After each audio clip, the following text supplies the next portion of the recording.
Buenos días, muy buenos días. Televidentes, amigos de Radio TV Noticias, HJB, su amigo y servidor, Hugo Ricardo Jacome Basurto, le da la más cordial de las bienvenidas. Estamos día martes, es un día que tiene mucha información desde los diversos sectores de la sociedad.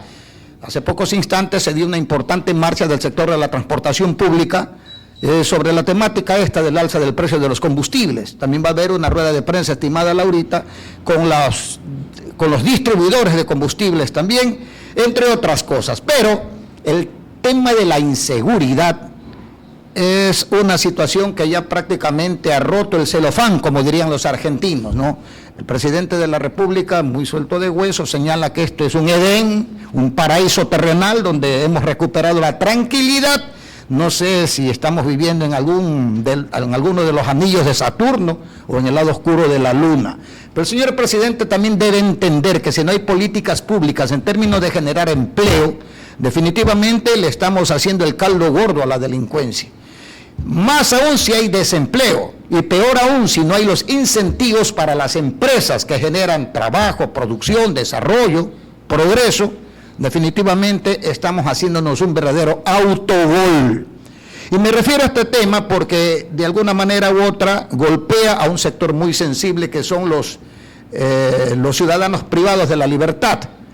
Pues ellos en estos momentos están sintiendo una carencia tremenda en lo que tiene que ver con el alimento diario, ¿producto de qué? De una deuda de aproximadamente 30 millones de dólares que el gobierno nacional le debe a la empresa La Fatoria Sociedad Anónima, encargada de atender esta imperiosa necesidad.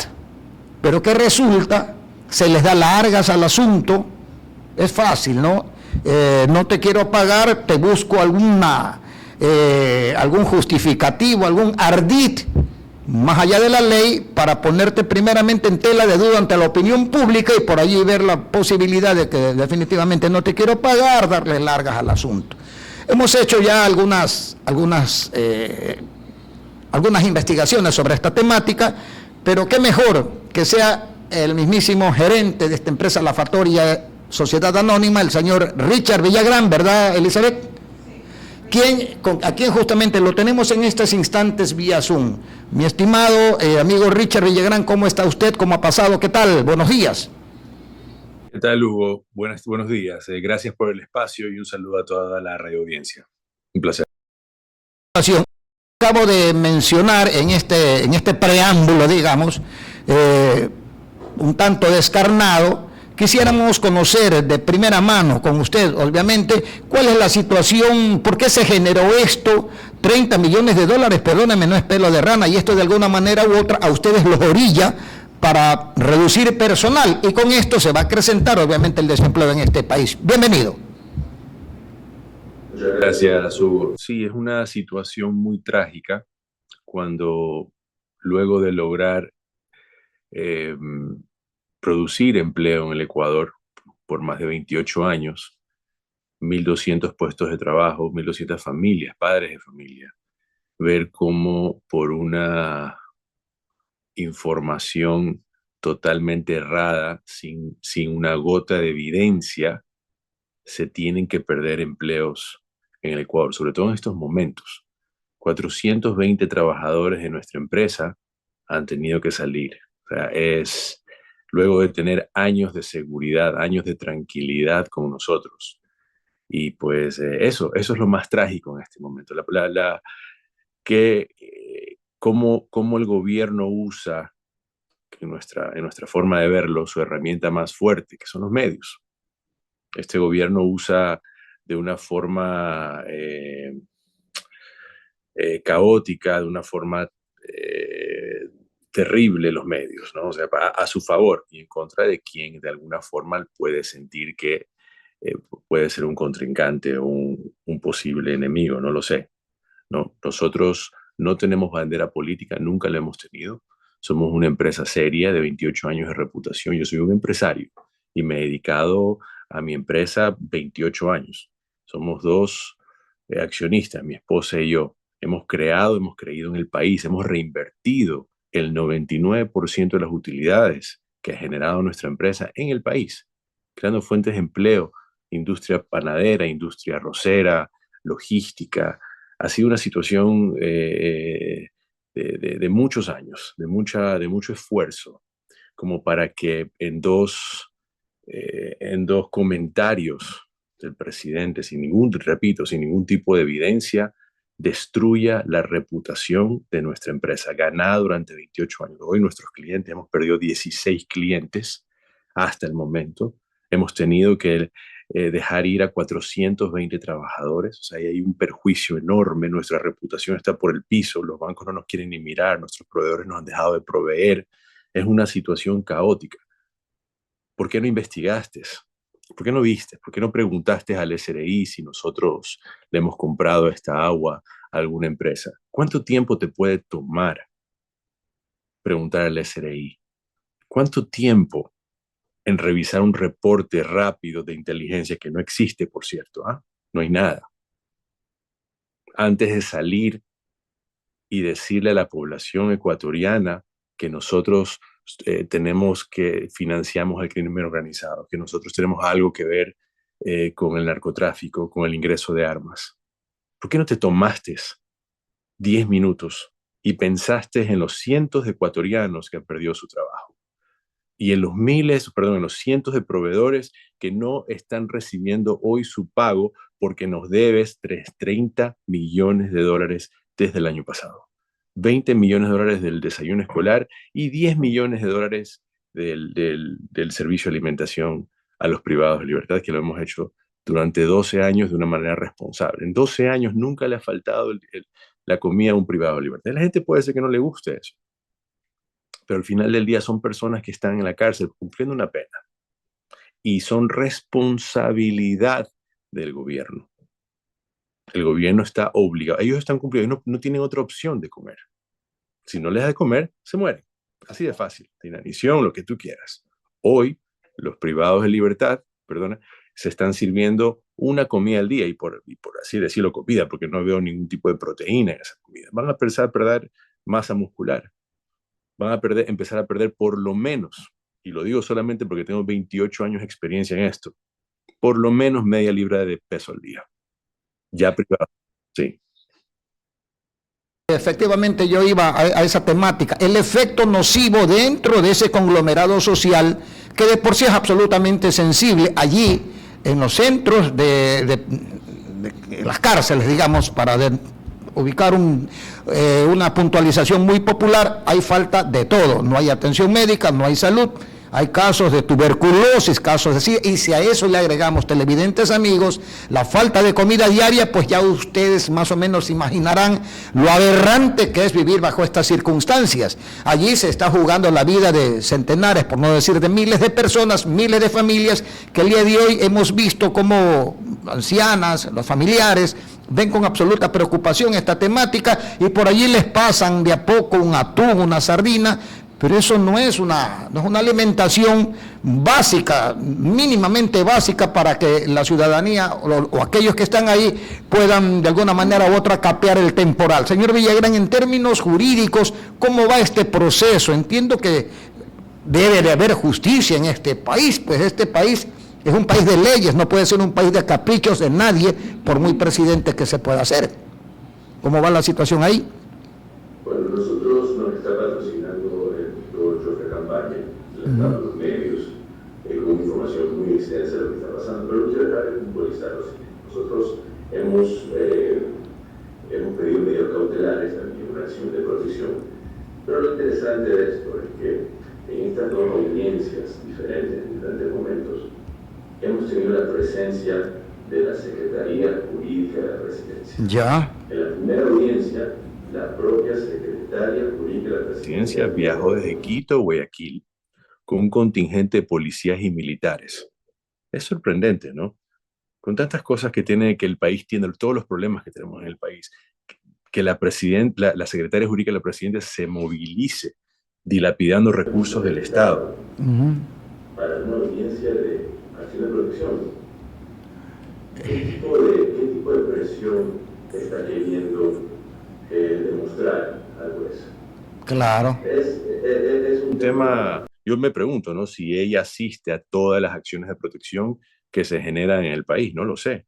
No sé si eso está dentro de sus funciones, no lo sabemos. Sin embargo, pues lo que esperamos es que la justicia, como debe de ser, se mantenga pues de una forma autónoma, ¿no? Porque el problema es cuando los poderes del Estado, perdón, el gobierno pretende pues de alguna forma mover a la justicia. No digo que esto está ocurriendo, pero nos sorprende realmente que haya habido esa presencia en la primera audiencia, y en la segunda audiencia ya no se movilizó porque lo hicimos público. En la segunda audiencia estuvo ahí también, pero por,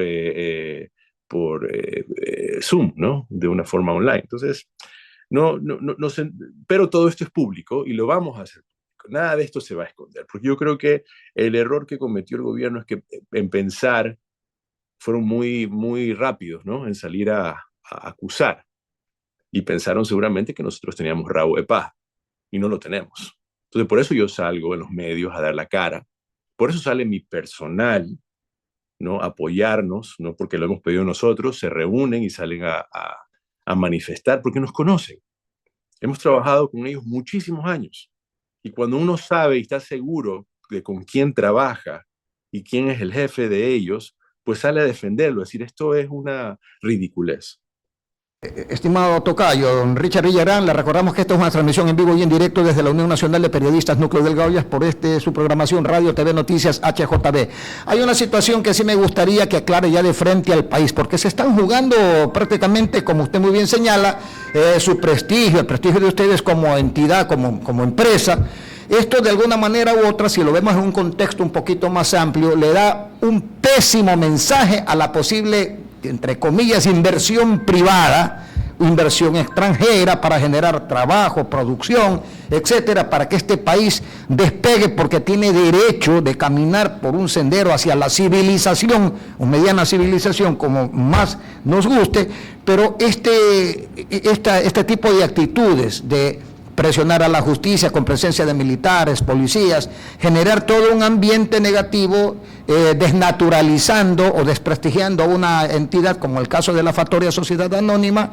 Esto no crea un mal precedente. Usted como empresario ante la inversión, ¿quién va a venir a invertir en este país? Por un lado la inseguridad, por otro lado no hay la transparencia, si se quiere, en el manejo de la justicia, porque es proclive a que pueda ser influenciada por la presión del Ejecutivo. Sí, totalmente de acuerdo con usted. Yo no sé cómo pues se busca inversión extranjera, y cuando uno pues que va a invertir en un país, uno ve lo que está ocurriendo, ¿no? Y mide el momento político, mide el gobierno y dice, la verdad es que está muy bonito, todo está muy simpático, ¿no? Pero ahí no siento que haya seguridad jurídica. Por ejemplo, a nosotros hace un mes, de repente, nos bloquearon en el Cercop, sin razón alguna. No podemos ingresar a la página, ¿no? Entonces, claro, nos bloquean el Cercop por esta noticia crímenes, sin ningún tipo de evidencia, sin ningún tipo de sustento, nos bloquean. Entonces el Ministerio de Educación dice, ahora la ministra, no podemos pedirle a la factoría porque está bloqueado en el Cercop. Entonces me toca salir y buscar y pedirle a otra empresa pública del Estado, porque a usted no le puedo pedir. Entonces le preguntamos, ¿y por qué nos tienen bloqueados? No, es que eso es una orden de parte de la directora del Cercop. Tenemos todo esto notarizado, por supuesto. Entonces, ¿cómo es qué poderes del Estado se aplican para que a un proveedor de 28 años, sin ningún tipo de evidencia, sin ningún tipo de proceso, sin ningún tipo de razón, lo bloqueen en el Cercop? Y luego de repente, en tiempo récord, en una semana, adjudican un contrato de $11 millones a la ESPE, que no tiene experiencia en hacer esto. Tiene experiencia en muchísimas más cosas, seguramente, pero no tiene ni siquiera patrimonio. Tiene 3 millones de patrimonio cuando este contrato es de 11 millones. Entonces la pregunta aquí es, ok, se lo dieron, adjudicaron o adjudicado, ¿no? Porque lo teníamos adjudicado nosotros, se lo dieron a la ESPE. Ok, perfecto. La pregunta aquí es, ¿a quién le va a pedir la ESPE? ¿A quién le va a pedir Innovativa ESPE? Esa es la gran pregunta que nos tenemos que hacer. Y ahí es donde tenemos que estar muy pendientes. porque como ellos no han hecho una leche o una galleta en su vida, la innovativa ESPE, tienen que pedirle a alguien más. Entonces tenemos que estar muy atentos a qué proveedores, quiénes son los accionistas de estos proveedores, qué apellidos salen en estos accionistas, que ya está en las redes, no lo digo yo, ¿no? Por ahí un Novoa, por ahí un Crespo. Hay que estar muy atento a esto. ¿Cómo manejan la logística para entregar a 5.600 escuelas? Y lo más interesante de todo, Hugo, ¿cómo es que salen a repartir 3 días después de ser adjudicados? Millones y millones de raciones. Entonces, ¿qué? Ellos ya sabían esto, que normalmente estas raciones se demoran 3 a 4 semanas en producirse. Guión predeterminado. Tenían ya un guión predeterminado, todo un escenario por donde jugar, digamos, con la cancha a favor de ellos, árbitro a favor de ellos, y sin arquero, si quieren, el equipo contrario. Por ahí va la cosa. Pero usted está topando un tema que me parece muy preocupante, porque no se puede, digamos, a una empresa con la experiencia que tiene, como el caso de la Factoría, porque también hemos hecho alguna revisión, poner a otra empresa beneficiando, si se quiere. Esto es un delito, se constituye en un delito desde todo punto de vista. ¿Cuál es su criterio? Esto se verá y se evidenciará en los tribunales, sin duda. Nosotros hemos publicado y seguiremos publicando toda la información, como le comento, los accionistas de estas empresas, etcétera. Y pues no quiero dejar de decir lo siguiente.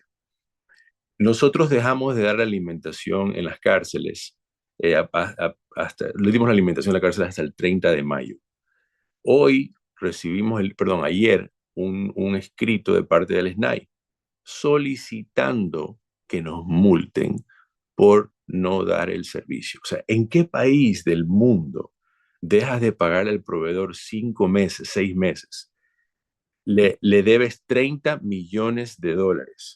El proveedor, porque ya no puede más y porque se justifica en que el Estado no le está pagando, a pesar de que le paga a todos los otros proveedores menos a nosotros. Entonces se tiene que retirar por fuerza mayor. Y ahora te voy a multar porque tú estás obligado a 1 año y medio más de contrato. Y como no estás dándome el servicio, te voy a multar porque es tu obligación trabajar sin que te paguen. Yo me pregunto si alguno de estos funcionarios del Estado, desde la primera dignidad del Estado, trabajaría sin que le paguen. No lo sé. 2 años, no lo sé. Pero sí te vamos a multar. Eso es lo que quieren hacer. Entonces son medidas de presión para declararnos proveedores incumplidos y mandarnos 3 años a que no podamos volver a participar en el Estado. ¿Y cómo así? ¿Por qué? Ese es el problema. De Mr. Bean, de los tres chiflados, de Cantinflas, pero esos seres, digamos, que nos hacen mucha hilaridad tener. Me gustaría, ya finalmente, porque lamentablemente el tiempo apremia, nos gustaría, don Richard Villagrán, que le envíe un mensaje a la ciudadanía, para que de primerísima mano conozcan la trayectoria y todo lo demás, que en ningún momento han estado involucrados en cuestiones de carácter irregular, y lo que es más importante, exigir, porque están en el derecho de exigir cuando se realiza ya un trabajo, exigir que le cancelen lo que tienen que cancelarle, porque de por medio también está la estabilidad de muchos trabajadores, de centenares de trabajadores. Por favor. Muchas gracias, Hugo. Sí, nosotros hemos trabajado transparentemente 28 años, 1.200 puestos de trabajo, muchísima experiencia, muchísimo esfuerzo aquí en el Ecuador, ¿no? Muchísimo, muchísimo esfuerzo, trabajo confiando en Dios. Y cuando pues llegó a nuestras manos el desayuno escolar, cuando participamos, y también la alimentación a los privados de libertad, nosotros lo tomamos como un propósito. Y nos dimos cuenta de que tanto en el desayuno escolar como en las cárceles, los niños y los privados de libertad recibían una alimentación terrible, no lo puedo decir de otra manera. Inclusive el desayuno escolar estaba en muy malas manos. Y lo tomamos porque, bueno, cuando nosotros recibimos un desafío, sabemos que viene de Dios. Y cuando viene de Dios, pues lo tomamos con el corazón, lo tomamos y nos comprometemos, todo el equipo nos comprometemos porque sabemos que es así. Y cuando entró la Factoría a dar el servicio a los niños, mejoramos el desayuno escolar. Hoy los productos, bueno, hoy ya no porque ya no estamos nosotros, pero los productos que se servían a los niños eran de primerísimo nivel. la alimentación de los privados de libertad, que son personas que están pagando una pena, que no tienen otra opción. Y la Biblia inclusive habla, no te puedes olvidar de los privados, no te olvides de los privados de los presos, como si tú estuvieras en el cuerpo. Entonces, es un tema muy complejo, ¿no? Pero lo tomamos con el corazón y lo hicimos como debió haberse hecho durante 12 años. Entonces, yo lo que debo decir es que no nos olvidemos los derechos humanos. Los privados de libertad, una pequeña parte de ellos son los violentos, yo no creo más del 5%. El otro 90 o 95% son personas que están pagando una pena, que quieren salir y regresar a sus casas. Entonces no nos olvidemos de los derechos humanos, no nos olvidemos de los niños y no nos olvidemos de hacer escuchar nuestra voz. No podemos nosotros, y me refiero en todo, no me refiero contra el gobierno, me refiero en todo, no nos dejemos de hacer escuchar nuestra voz. Es necesario, porque no puede ser que en un país democrático no nos hagamos escuchar. Y no estoy hablando, no estoy incitando a la protesta, no estoy incitando a nada, estoy diciendo simplemente que no dejemos de escuchar nuestra voz. Y es difícil, y viene con tribulaciones, viene con dolor, viene con golpes de reputación, pero tenemos que hacer escuchar nuestra voz de una manera pacífica, de una manera correcta, pues como lo estoy haciendo en este momento. No dejemos de hacer escuchar nuestra voz, eso es importante. Muchas gracias a todos. Televidentes amigos, fueron las expresiones de don Richard Villagrán. Él es gerente general de la empresa La Factoría, sociedad anónima, quien ha venido dando el servicio de alimentación tanto a las escuelas como también a los privados de libertad. Son 30 millones de dólares, que no es ningún pelo de rana, y obviamente tienen todo el derecho del mundo de cobrar lo que le adeudan. Y obviamente no hay que olvidarse que en este país existen derechos humanos y hay un marco legal que todo mundo debe de respetarlo, les guste o no les guste. ¿De qué inversión extranjera podemos hablar? ¿Quién va a venir a invertir en este país donde vacunan hasta la señora que tiene una venta de hortalizas en la esquina? ¿De qué hablamos? Y obviamente con esto generamos más la desocupación, el desempleo, el atraso, nunca el despegue económico, ese gran salto cualitativo que debemos dar todos los países medianamente civilizados. Nuevamente, muchas gracias, don Richard Villagrán. Estaremos en una nueva oportunidad. Seguro, muchas gracias. Bien, ya volvemos con otra entrevista en brevísimos instantes.